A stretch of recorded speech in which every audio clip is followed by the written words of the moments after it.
Yeah, China, Portland Public Schools just had an update at 4:30 and said they're still at the bargaining table and will stay there until a deal is reached. They say $228 million. It's what's separating the district from what the teachers are asking for. It would be irresponsible for PPS to commit to an agreement that creates a huge fiscal cliff. We need our PAT partners to acknowledge this reality and our obligation to preserve student instructional time. We need them to be willing to compromise. In fact, teachers right now are picking up their picket signs, preparing to strike on Wednesday, leaving parents worried, especially those without childcare.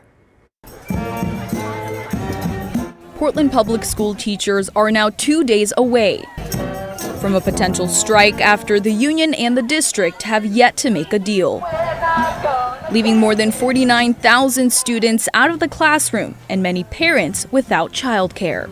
And I think it's very important to remember that teachers don't want to go on strike. And of course, parents don't want anybody to go on strike because it's incredibly challenging, right? Magalia Rabasa is a parent organizer at Ridgeler Elementary in Northeast Portland and has been working on a plan if schools close.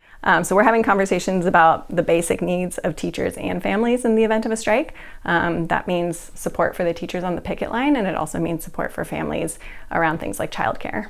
Rabasa has helped create a Google form where parents in need of childcare can connect with those who can provide childcare during the strike, all with the goal of providing support for those most vulnerable families.